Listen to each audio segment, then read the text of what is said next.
कि औज़ु बिल्लाहि मिनश शैतानिर रजीम, जो ये अरबी वर्सेस है, इसका मतलब यह है कि हम अल्लाह ताला की पनाह मांगते हैं शैतान मर्दूस से और हर तरीके की शर से, हर तरह के बुराई से अल्लाह की पनाह मांगते हैं, यानी उसकी बारगाह में उसकी मदद तलब करते हैं। बिस्मिल्लाहिर्रहमानिर्रहीम, जैसे कि हम सभी जानते हैं और समझ चुके हैं, इसका मायना यह है कि हम शुरू करते हैं उस पाक परवरदिगार अल्लाह ताला के नाम से, जो बड़ा ही रहम करने वाला और रहीम है। रहम करने वाला वो इसीलिए है क्योंकि जितनी भी खूबियाँ इंसान के अंदर है वो अल्लाह ताला की रहमत की वजह से है, इसी को रहमत कहते हैं। और रहीम इसीलिए है क्योंकि हम तमाम के तमाम इंसानों में कुछ न कुछ जो है कमी पेशी और गुनाह होने के बावजूद अल्लाह ताला ने हमें उस पर गिरफ्त नहीं किया, हमें पकड़ा नहीं, हमें आज भी जो है वो नियामतों से नवाज रहा है। तो आज मून फेस के मुताबिक जो है आज सुबह जो है सूर्य फजर की तिलावत होनी चाहिए, तो इसलिए हम आज का दिन ढल गया तो आज जो सूरा है मून फेस के मुताबिक वह है सूर्य फजर। चलिए, so in the name of Allah who is most beneficent and merciful, we praise him and we glorify him as he ought to be praised and glorified, and we pray for peace on all the noble messengers and particularly last of them Nabi sallallahu alaihi wasallam।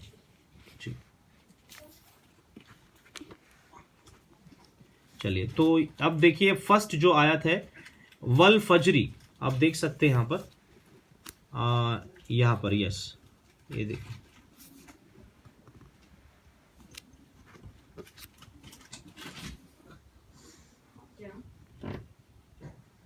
ये देखिए वल फजरी, ये है वाव, इसके ऊपर जो खड़ी जो जबर है इससे ये व हो जाएगा, और ये लाम है लाल कलर वाला ला, तो वल हो जाएगा वल, और ये फ है, ठीक है, फारूक वाला फ, तो वल फ, और ये जीम है जीम जीम, तो वल फजरी, ये र है रंग वाला र, और ये नीचे जो है ये जेर, ये छोटी ई की मात्रा जो हम लोग हिंदी में बोलते हैं ये री हो जाएगा। तो इस तरीके से वल फजरी जो है ये फर्स्ट आयत है अल्फाबेट अरबी में लिखा हुआ, इसका मतलब क्या है देखते हैं।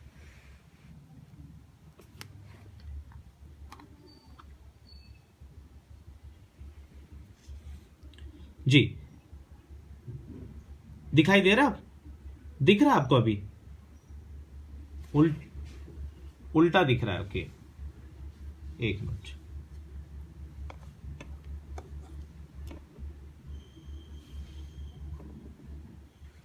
अब दिख रहा है बराबर? दिख रहा है ना सभी को? चलिए, फर्स्ट आयत है वक्त फजर की कसम, मतलब अल्लाह ताला ने फजर के टाइम की कसम उठाई, फजर की कसम। दूसरी आयत में अल्लाह कह रहा है और 10 रातों की, और जुफ्त और ताक की, और रात की जब जाने लगे, यानी अल्लाह ताला फरमा रहा है कि रात हमेशा दिन से पहले आता है। मतलब अगर कल जो है कल मिसाल के तौर पे अगर जैसे दूसरा दिन आना है तो रात उससे पहले आएगी, दूसरी रात पहले आएगी, और फिर उसकी सुबह जो है दूसरी होगी। तो इस तरीके से रात हमेशा जो है अल्लाह कह रहा है कि दिन से पहले आती है, रोशनी से पहले रात आती है। पांचवी आयत, क्या अक्लमंदों के लिए इसमें काफी कसम है? पांचवी आयत में अल्लाह ताला हम सभी से सवाल कर रहा है। तो अक्लमंद वो है जो सुनते और समझते हैं और सोचते हैं, क्योंकि इंसान जानवरों से अफजल तब होता है जब वो सोचता है, यानी उसे फ्रीडम ऑफ थिंकिंग दिया गया है ताकि वो सोचे, तब वो हकीकत तक पहुंचेगा जब वो सोचेगा। और अगर वो अपनी सोच को बंद कर देगा तो फिर जानवर और उसमें कुछ फर्क नहीं होगा। इसलिए इंसान को सोचना चाहिए कि ताकि वो अपने नतीजों पे गौर करे कि ये करने से मेरा नतीजा ये बन रहा है। तो इंसान अपने आप जो है उसे अल्लाह ताला हर इंसान से जो है वो बात कर रहा है और रहबरी कर रहा है, उसे रास्ता दिखा रहा है। छठवीं आयत, क्या तुमने नहीं देखा कि तुम्हारे रब ने आद के साथ क्या किया? अब आप सभी को याद होगा कि मैंने आद के बारे में बहुत अच्छी डिटेल इसके बारे में बताया कि आद एक कौम गुजर चुकी है जो दुबई में रहा करती थी। दुबई का एक बहुत पुराना नाम इरम करके शहर था उस जगह पे, और आद एक ऐसी कौम थी जिसको जाइंट ह्यूमंस कहते हैं। जाइंट ह्यूमंस यानी कुछ 90 और 100 फीट्स के लोग थे ये इंसान, और बहुत गुरूर करते थे, जैसा आज जो है अमेरिका और बाहर के जितने भी फॉरेन कंट्री आज गुरूर कर रहे हैं, तो इनको भी अपने ताकत का बहुत गुरूर था उस वक्त। तो इनके पास भी जो है एक नबी समझाने आए थे जिनका नाम मोहम्मद साहब नहीं था, जिनका नाम था हूद अलैहिस्सलाम। तो हूद एक नबी थे इनकी कौम के। जो इनके इनके कद के बराबर थे।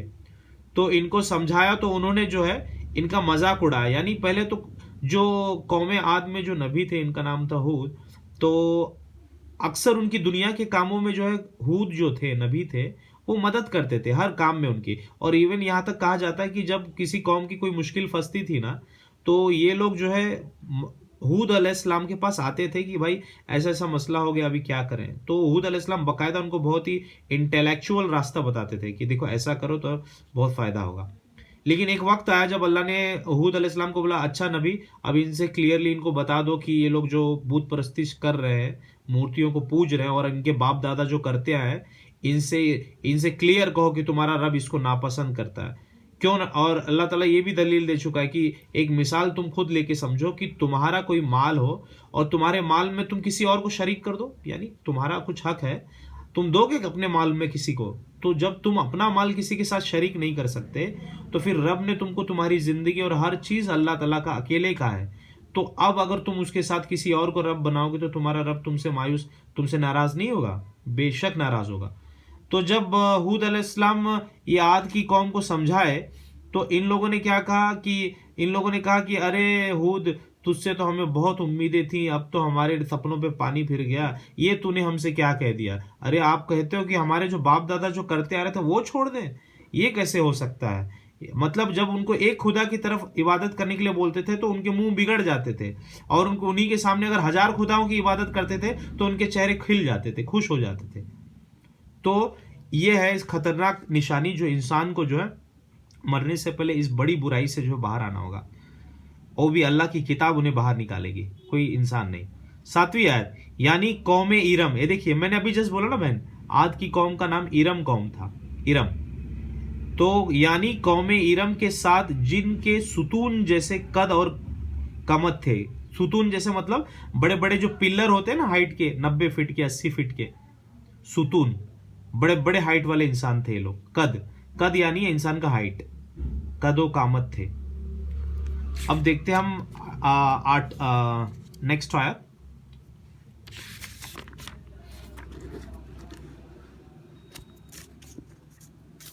क्या कह रहे बहन?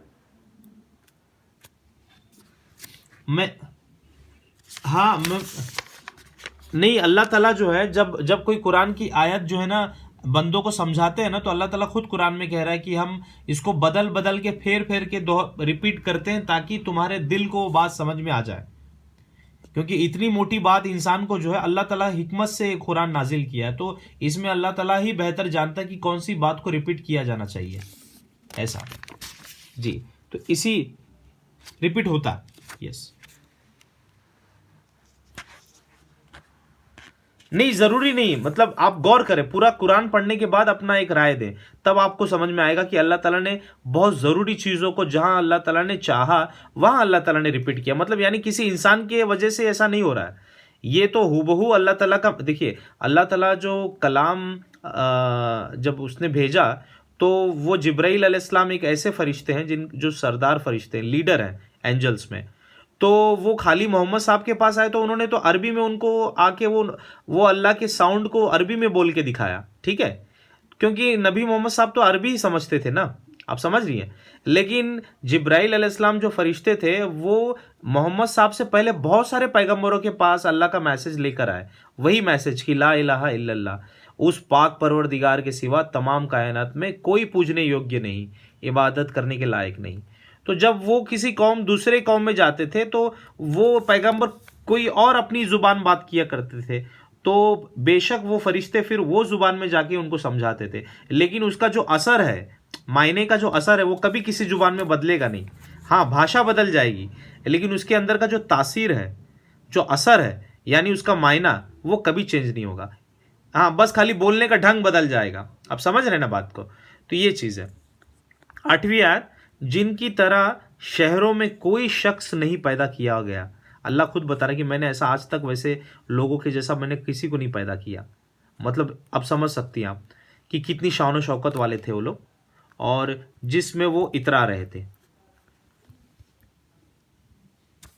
नेक्स्ट पॉइंट जी, और समूद के साथ क्या किया। अब समूद की कौम भी अगर आपको याद हो तो ये भी मैंने आपको ऑलरेडी बता चुका हूं कि समूद की कौम वही कौम जो ऊँटनी के बारे में मैंने बताया था, ऊँटनी का किस्सा।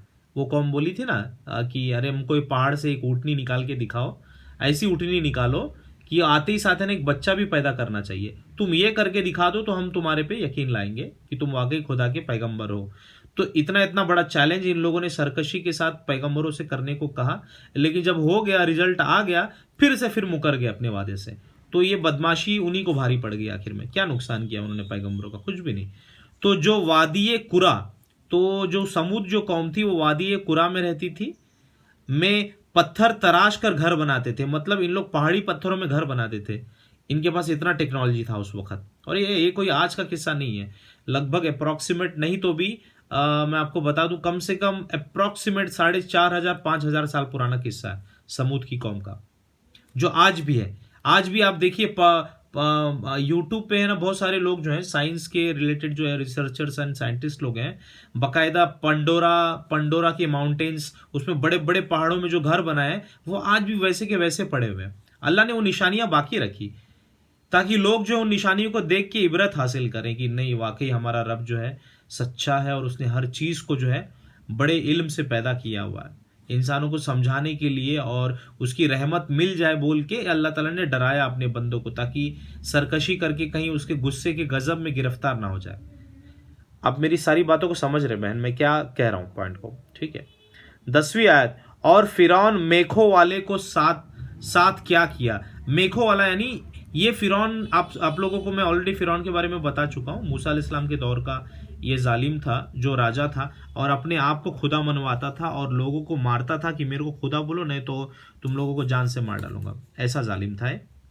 तो इनके पास समझाने के लिए मूसा अलैहिस्सलाम गए थे। और मेखों का मतलब ये इसके टाइम में जो है ना कीला निजात हो चुका था। कील मालूम है ना, कीला कीला ठोकते हैं, जो कीला यूज होता है जैसे नॉन बड़े बड़े हम लोग बड़े बड़े जो क्या बोलते हैं, जितने भी कारपेंटर के वर्क होते हैं कीला उसमें लगता है ना, तो वो जमाने में ही निजात हो गई थी फिरौन। और फिरौन का भी किस्सा लगभग लगभग अप्रोक्सीमेट एक समझिए 3,500 या 4,000 साल पुराना है फिरौन का किस्सा भी। तो फिरौन का मामला ऐसा था कि वो अपने आप को ही खुदा मनवाने पे लोगों को मजबूर करता था और आम गरीब लोगों की मर्दों को जान से मारता था और उनकी औरतों को रखता था और अपने महलों में नचवाया करता था। ये उसका जालिमाना हरकत था। और ये सब करने के बावजूद भी ऐसा नहीं कि अल्लाह ने उसकी इस गलतियों पे तुरंत उसको जो है ना गला पकड़ा। अल्लाह ने उसको फिर भी चांस दिया कि सुधर जा सुधर जा, यानी पैगंबर के जरिए उसको कई बार समझाया।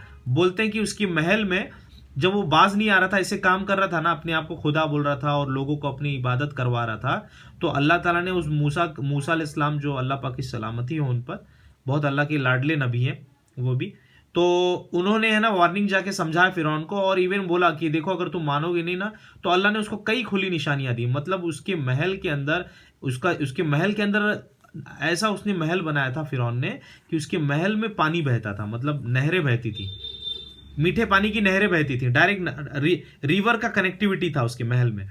तो मूसा अलैहिस्सलाम ने बोला अगर तू नहीं सुनेगा तो ये पानी जो है देख ले, अजाब के तहत ये खून हो जाएगा। तो इवन उसका पानी पूरा खून हो गया। ये सारी खुली निशानियां देखने के बाद भी सरकश फिरौन जालिम कहीं का सुधरा नहीं, अकड़ा ही रहा। बाद में आखिर में अल्लाह ताला ने उसको ऐसी मार मारी, बोलते हैं कि जब अल्लाह ताला ने समुंदर के अंदर फिरौन और उसकी सेना को डुबाया ना, तो उस वक्त फिरौन बोलने लगा, हाँ या अल्लाह, मैं अब है ना मूसा अलैहिस्सलाम और तेरे पर ईमान लाता हूं मैं। तो फौरन फरिश्ता बोलता है तू अब ईमान लाता है, अल्लाह का कलाम हुआ। जालिम कहीं का, तुझे इतनी बार अल्लाह की तरफ बुलाया गया तब तो तू मजाक में ले रहा था बातों को, हाँ, और अब तू ईमान ला रहा है जब जान गले पे पहुंच गई। तो अल्लाह खुद कह रहा है कि जान गले पे पहुंचने पे माफी मांगने से कुछ नहीं मिलने वाला, कुछ भी नहीं होगा। जीते जी जब तुम अच्छे थे तब मांग लो माफी और सुधार लो अमल, ये अल्लाह कह रहे हैं। क्योंकि हर कोई, वो तो अल्लाह को भी मालूम है। अल्लाह कुरान में खुद कह रहा है अगर मेरे को पूरे इंसानों को अगर ईमान वाला बनाना था तो 1 सेकंड भी नहीं लगता, हम चाहते तो बना सबको सब ईमान तौफीक दे देते। लेकिन हम ऐसा नहीं चाहते थे। हम चाहते थे कि हम आजमाएंगे, हम देखेंगे कि कौन जो है मोहब्बत करता है हमारे दीन से, यानी हमारी चाहत से, और कौन जो है सरकश कहीं का अपनी चाहत को माबूद बनाता है। आई होप कि सारी बहनें और भाई जानू आप इस पॉइंट को समझ रहे हैं जो मैं कहना चाह रहा हूं यहाँ पे। 11वीं आयत जी, जो मुल्क में सरकश हो रहे थे, अल्लाह ताला बता रहे हैं कि फिरौन बहुत सरकश हो रहा था मुल्क में। और 12वीं आयत, और उनमें बहुत सी खराबियां करते थे। यही जिसमें से एक मैंने बताया कि औरत बच्चियों को जिंदा रखते थे और घर के मर्दों को जो है जान से मार देते थे, और उन बच्चियों को जो है अपने दुनियावी मकसद के मुताबिक बोलते हैं ना जिल्लत का जो है, जिल्लत की बिहेवियर जो है औरतों के साथ बर्ताव करते थे, ऐसे जालिम थे। तो तब मूसा अलैहिस्सलाम, इवन यहाँ तक बड़े स्कॉलर से मालूम पड़ता है कि जो संडे की जो छुट्टी है ना, मूसा अलैहिस्सलाम के रिक्वेस्ट करने पर, फाइट करने पे तब से जो है एतवार की छुट्टी इंसानों पे लागू हुई। वरना फिरौन बोलते हैं कि वो अपनी जो नीचे जो काम मजदूर काम करने वाले जो छोटे लोग थे, एक दिन की उनको छुट्टी नहीं देता था और बहुत काम करवाया करता था, जी तोड़ लोग है ना, मतलब एकदम आस छोड़ चुके थे, रोने लगे थे कि अल्लाह तेरी मदद कब आएगी। तब अल्लाह ताला ने मूसा अलैहिस्सलाम को बड़े गैबी तरीके से पैदा किया, यानी उन्हीं गरीबों में से एक माँ के घर जो है, बड़ी अल्लाह वाली माँ थी वो, उनके घर में ये बच्चा पैदा होता है जिनका नाम मूसा होता है। तो अल्लाह पाक उनको बोलते हैं कि देखो, तुम्हें जब ये बच्चे से खौफ लगने लगे, ये कुरान की आयत है, मैं अपने से नहीं बता रहा, तो इस बच्चे को तुम पानी में बहा देना और फिर फिक्र नहीं करना, बस जितना अल्लाह बोले उतना चुपचाप सुनो और फिर अल्लाह ताला तुम्हारे पास पहुंचा देगा, भरोसा रखो अल्लाह पे। तो इस तरीके से टोकरी में बहा देती है। बहाने की वजह यह रहती है कि फिरौन के सल्तनत में, फिरौन के महल में जो जादूगर रहते हैं उस जमाने के, पालमिस्ट्री, जिनको ज्योतिषी आती है सितारों की, लेकिन बहरहाल अल्लाह ताला के जो चाहता उससे ज्यादा नहीं जानते थे, वो सिर्फ सरकश थे, अकल की पैरवी करते थे। तो बहरहाल फिरौन को उसी वजह से पता चलता है कि कोई तुझे मारने वाला पैदा हो गया, ठीक है, वो खुदा ने उसको भेज दिया क्योंकि तो अपने आप को खुदा बोल रहा है। तो वो पूछता है मैं क्या करूं, अपने मिनिस्टर लोगों से पूछता है, अच्छा मुझे इसमें क्या करना चाहिए, सेना बोलते हैं ना, सेनापति से वो लोग सलाह लेते हैं। तो वो लोग बोलते हैं कि एक काम, तो सलाह मशवरे से ये निकलता है कि तमाम जितने मर्द बच्चे हैं ना, जवान मर्द बच्चे, सबको मार डालो, औरत बच्ची रहेगी तो छोड़ दो, जितने मर्द है तो सबके। बोलते हैं कि जालिम कहीं ना कई लाखों मर्द बच्चों को टाइम पे उसने मारा, मतलब जस्ट नवजात शिशु, इन्फेंट्स, आई मीन छोटे छोटे जो बच्चे होते हैं ना 2 महीने के, सोल्जर्स लोगों को कमांड दे दिया मार डालो सबको। क्यों? उसको डर ये लगा था कि इसी में कोई वो एक बंदा होगा जो मेरे को बड़ा होके मारेगा, उसको इतना डर, और अपने आप को खुदा बोल रहा है। देखिए आप, जालिम कहीं का अपने व्यवहार से खुद मालूम हो जा रहा है तू बंदा होके तो इतना डर क्यों रहा है, फिर तो मौत के ऊपर तुझे जीत पाना होगा ना। हाँ जी, सही है, जी करेक्ट, सही सही। नहीं नहीं, मैं उसके अंदर ये बताना चाहूंगा, नहीं करेक्ट है। देखिए मैं हर मोरल स्टोरी से हमें एग्रीड होना चाहिए, उसकी रिसर्च और तहकीकात करना चाहिए, लेकिन कहीं पर भी ठहर जाना चाहिए कि अगर अल्लाह के अलावा कहीं पर भी दूसरी जात की परिस्थिति या इबादत की बात आ जाए तो बहुत डर जाना चाहिए, क्योंकि अल्लाह ताला कभी भी ऐसा मैसेज किसी भी लैंग्वेज में कभी नहीं भेजा कि उसके अलावा किसी की परिस्थिति की जाए। और अल्लाह तो खुद कहता है कि मैं तमाम गुनाह चाहूं तो मैं माफ कर दूं, लेकिन शिर्क का गुनाह अगर वो मेरी जात के साथ में मूर्तियों को पूजेगा, या मेरे ही अल्लाह वाले जो बंदे हैं मेरी ताकत के जरिए लोगों को जो चमत्कार दिखाते, वो तो खुद डरते हैं, फौरन बोल देते हैं कि यार ये मैंने नहीं किया, मेरे अल्लाह ने किया। तो ऐसे लोग जो है उनके चले जाने पर जो है उन्हीं को जो है अल्लाह के ये बच्चे देने वाले, ये हमारी बिगड़ी बना देंगे, इस तरीके का ख्याल रखना खतरनाक, अल्लाह ताला के गुस्से का, गजब का शिकार होता है इंसान। तो वो चाहे फिर जो है हमारे हिंदुस्तान के संस्कृत बोलने वाले भाई हों, उनको भी जो है अल्लाह के पैगंबर आके यही मैसेज के देकर गए संस्कृत में कि ला इलाहा इल्लल्लाह मोहम्मद रसूलुल्लाह, यानी मोहम्मद रसूलुल्लाह तो अरब में आए, लेकिन उस वक्त जो नबी रहे होंगे बेशक वही रसूल अल्लाह होंगे अल्लाह के, यानी अल्लाह के सिवा कोई माबूद नहीं है, उसके सिवा कोई इबादत के लायक नहीं। और अल्लाह का इलाहा का नाम, देखिए इलाहा का नाम मिसाल के तौर पे, अब मैं आपको बताता हूं इस पे एक बात, जैसे कि मैंने आपको याद होगा कि मैंने आपको एक स्टडी आपसे शेयर किया था। संस्कृत में ब्रह्मा विष्णु महेश, पहले तो ये बात समझना जरूरी है कि मीनिंग था उसका, लेकिन सिविलाइजेशन के बड़े लोगों ने उस मीनिंग का मूर्ति में तब्दील करके, मिसाल के तौर पे अल्लाह ताला को आप मालूम है उसकी सिफत यह है कि कोई भी जर्रा बराबर चीज भी इस कायनात में अल्लाह ताला की नजर से छुपी नहीं, लेकिन कोई इंसान उसकी नजर बना के दिखाए, ये 10 नजर बना दे, यहाँ पर 10 आंखें बना दे और बोल दे ये भी अल्लाह है, इसकी इबादत करो, तो कितना गुनाह हो जाएगा, समझ रही हैं आप।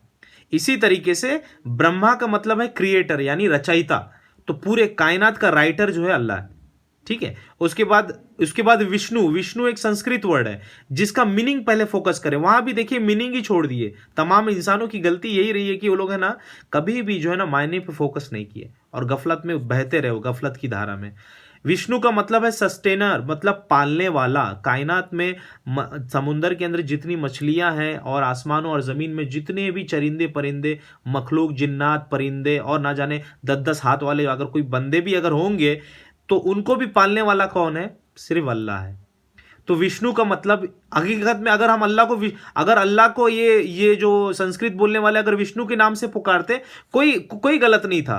अरे विष्णु, अल्लाह को बुलाते, नो प्रॉब्लम। लेकिन प्रॉब्लम कहां क्रिएट कर गए इन लोगों ने मूर्त बना के जो है हजारों गॉड जो है उसके सामने खड़ा कर दिया, उसी के बंदों को भगवान बना दिया। फरिश्तों को भी भगवान बनाएगा, जिन्नातों को भी भगवान बनाएगा, और वो तो छोड़िए इवन वलियों को भी जो है सेम वही काम कर रहे हैं। मुसलमान भी कहा वही गलती कर रहे हैं सेम। वो जो गलती पुराने वो लोग करते हुए आए हैं, एंशियंट वाले लोग। ऐसा नहीं कि सिर्फ हिंदुस्तान वालों ने ऐसा गलती किया, तमाम रशिया, चाइना, हर जगह में लोगों ने मूर्त की पूजा की गई, तो वो मना किया गया, वार्निंग दिया गया। तो ये इतना बड़ा गुनाह अगर रिपीट करेंगे मुसलमान होके भी तो कहां से बख्शे जाएंगे बताइए?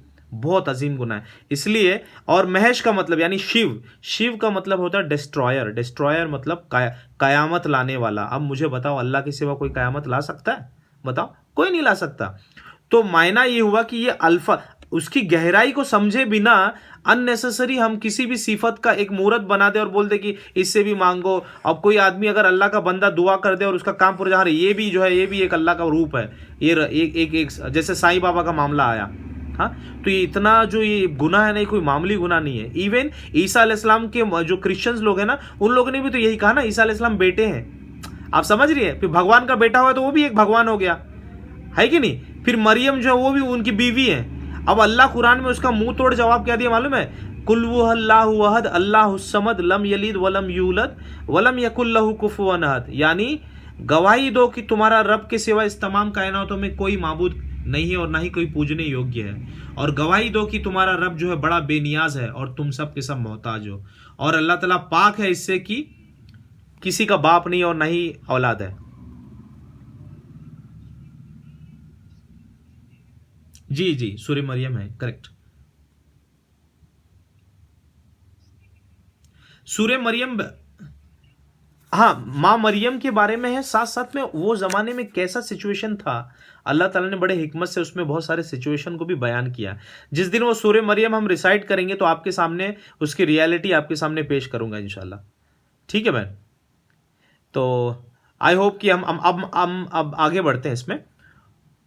बिस्मिल्लाहिर्रहमानिर्रहीम। और उनमें बहुत सी खराबियां करते थे। 13वीं आयत, तो तुम्हारे परवरदिगार ने उन पर अजाब का कोड़ा नाजिल किया। सुनिए,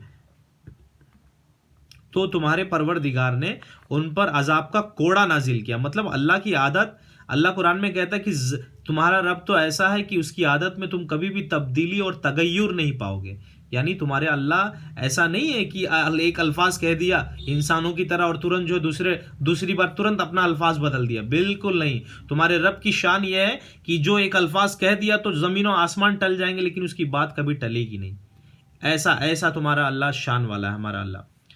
14वीं आयत, बेशक तुम्हारा परवरदिगार ताक में है। ताक यानी वेट कर रहा है, जो टाइम, मतलब मिसाल के तौर पे जो जैसे होता है ना, हाथी चले बाजार कुत्ते भौंके हजार, ये इडियम्स है। यानी कि हाथी इतना ताकतवर है, कुत्तों को अंदाजा नहीं है कि एक सूंड मारे तो सारे के सारे जो है चटनी हो जाएंगे। यस, इसलिए अल्लाह कुरान में कह रहा है बेशक तुम्हारा परवरदिगार ताक में मतलब वेट कर रहा है। जो टाइम उसने सेट किया है ना, उस दिन जब आएगा ना तब जालिमों को बताएगा, उनके कॉलर पकड़ के तब उनको बताएगा। अभी मिसाल के तौर पे अभी बहुत लोगों ने जुल्म किया है, कई लोगों को बेवजह का जान से मार दिया, जैसे हिटलर है, और भी कई जालिम लोग होंगे इस दुनिया में जिन्होंने बेवजह, मतलब कोई कसूर नहीं था, ऐसा मारा। तो अब बताइए कि दुनिया का कानून क्या करेगा? ज्यादा से ज्यादा उस एक इंसान को फांसी पे लटका देगा और एक बार वो मर जाएगा। लेकिन एक बार मर जाएगा, लेकिन जो 100 लोग मरे उसका इंसाफ हुआ क्या? नहीं हुआ ना। तो वो इंसाफ सिर्फ वो अल्लाह की जात कर सकती है उस दिन। मतलब जहन्नुम में डाल के कई बार उसके अंदर जिंदगी डालेगा और मरो। अब तुम्हें मौत ही नहीं आएगी। जहन्नुम इसलिए इतनी खतरनाक सजा बहन कि वहां सजा सह के बाहर आना ऐसा नहीं है, मौत चारों तरफ से आएगी। यानी वहां आपको एक मिसाल में देना चाहता हूं, अल्लाह ताला ने ऐसे सांप बनाए हैं। कबर का आप खाली सुनिए, वो तो आखिरत के जहन्नुम का अजाब है। कबर में बताते हैं कि जिन लोगों ने जो है नमाज नहीं पढ़ा ना और हल्के में लिया पूरी जिंदगी, तो बोलते हैं कि फरिश्ते, सच्ची हदीस बता रहा हूं, सही बुखारी की, कनेक्टिविटी कर रहा हूं यहाँ पे, बड़ा पत्थर लेके उसके सर पे मारेंगे जिन्होंने सजदा नहीं किया इतने बड़ी शान वाले अल्लाह को। हाँ, इतना कुछ पाने के बाद सर फोड़ेंगे, सर फोड़ने के बाद फिर से सर बन जाएगा, फिर वो मारेंगे जब सर के ऊपर तो पत्थर बहुत दूर जाके गिरेगा, तो फिर फरिश्ता वो पत्थर को लेके आएगा, फिर वो सर पे मारेगा। इतना बड़ा खतरनाक अजाब है। तो मतलब इसका मायना ये हुआ कि खुदा ना खासा उसे बहुत देर बाद पता चला, लेकिन उस वक्त भी अगर वो रो के गिड़गिड़ाया अपने लिए, अपने माँ बाप के लिए, अपने रिश्तेदारों के लिए, तो बेशक अल्लाह बड़ा रहम करने वाला है। अल्लाह का तो जो सख्त पकड़ है ना, वो जालिमों पर है जो जिन्होंने झुटलाया मरते दम तक, कभी अल्लाह की बात को सच्चा नहीं समझा, उन लोगों की खराबी है। 15वीं आयत, तो इंसान को जब उसका रब आजमाता है, उसको इज्जत और नियामत बख्शता है, तो कहता है आहा मेरे परवरदिगार ने मुझे इज्जत बख्शी। सुनिए अब 16वीं आयत सुनिए। और जब उसको दूसरी तरह से आजमाता है, यानी उन पर रोजी थोड़ा सा टाइट कर देता है, मतलब थोड़ा सा पैसा जरा टाइट कर देता है, थोड़ा रोक देता है, चलो अभी क्या बोलता है मैं देखूं जरा, कर देता है, तो कहता है मेरे रब ने मुझे जलील किया। देखिए, तो अल्लाह ताला यहां पर कहता है यूं नहीं, बल्कि तुम लोग यतीम की खातिरदारी नहीं करते हो। देखो अल्लाह कह रहा है, मतलब जब तुम्हारे पास माल था तो मजे से अपना ही खाली फिक्र कर रहे हो, अपने लिए ही एक घर बन गया 10 घर की फिक्र में लगे हो। हाँ, लेकिन अल्लाह की खुशी कहां आई तुम्हारे माल के अंदर? तुमने यूं नहीं किया कि कोई यतीम है बेचारा जिसके माँ बाप का साया उस पे से हट गया, उसके सर पे हाथ फेरा, उसे कुछ खाने दिए, हाँ, सिर्फ खुदा को खुश करने के लिए। ऐसा तुम लोग नहीं करते, अल्लाह खुद कह रहा। अक्सर लोग, हाँ, जो करते हैं उनको मुबारकबाद हो कि ऐसा अमाल अल्लाह के लिए किया उन्होंने। और मिस्कीन को खाना खिलाने के तरगीब नहीं देते। मिस्कीन यानी वो बेचारी बेवा औरतें जिनके शौहर नहीं है। हाँ, और कभी जो है किसी दोस्त को सजेशन भी नहीं दिया, अपनी जिंदगी में किसी को ये सिखाया नहीं, अरे यार बहुत गलत कर रहे हो, पैसा तुम्हारे पास एक्स्ट्रा है ना, चलो वो बेचारी, उनका कोई है नहीं, उनके बच्चे हैं मासूम, क्या खाएंगे, थोड़ा पैसा दे दो यार, उनको कुछ खाने का बंदोबस्त करते हैं। तो इस तरीके का सजेशन देना तरगीब में आता है। किसी को सलाह भी नहीं दिया। और फिर अल्लाह पाक कह रहे हैं और मिरास का सारा माल समेट कर अकेले खा जाता है। देखो अल्लाह कह रहा है विरासत का माल, बहनों का माल अकेले खा के, हाँ, बड़ा इतरा रहा आज का भाई है ना, कल उसकी हड्डी तोड़ दी जाएगी और दुनिया के अंदर भी जो है ना वो देखेगा कि उसके औलाद है ना बड़े नाफरमान अल्लाह बना देगा। वजह, क्योंकि उसने बहनों का हक मार के खाया। आज नहीं हो रहा क्या बहन? रियलिटी बताइए, ये फैक्ट है, ये रियल में कर रहा है इंसान। माल हक, मतलब मिसाल के तौर पे इसमें खाली भाई की गलती नहीं है, इवन बाप भी आज की तारीख में कर रहा है कि अरे बेटी के, मैं ये नहीं कहता उसके भाई बेटी की शादी कराता है या जो भी कुछ वो देता है, बेशक वो बेटी का हक था, लेकिन उसको ईमानदारी से, वो बेटी भोली है, वो बोल भी नहीं सकती बाप को कि मेरा हक है। जबकि बाप, सच्चे जो बाप है, अल्लाह कुरान में हुक्म कर रहा है कि बेटों का हक जो है एक है, सॉरी, बेटों का हक, अगर बेटे को अगर मान लीजिए 1 रुपया दे रहे हैं तो बेटी को जो है 50 पैसा देना चाहिए। समझ रही हैं आप? मतलब बेटी का हक हमेशा आधा होगा और बेटी से दुगना जो है बेटे को मिलना चाहिए। लेकिन आज की जो सोसाइटी है, हर जगह की बात कर रहा हूं मैं, इन लोग क्या कर रहे हैं, बेटियां बेचारी उनको शादी करके खाली एक्सटर्नली शो ऑफ कर रहे हैं कि शादी हमने धूमधाम ये सब दिखा देते हैं, लेकिन असल में उनका जो हक माल है दबा देते हैं, उनका हक माल दबा दिया जाता है। सुभान अल्लाह, क्या सवाल किया आपने, बहुत अच्छा सवाल। जब जिस बाप के पास कमाई ना हो तो बेशक उसके ऊपर अल्लाह की कोई सख्ती नहीं, बेशक। लेकिन मैं ये सवाल सिर्फ उन लोगों के जिनके पास माल था और उन बेटियों को ना दिया गया। जिस बाप के पास माल है बिल्कुल उनके ऊपर कोई सवाल नहीं है, नो डाउट। आई होप कि बहन, हाँ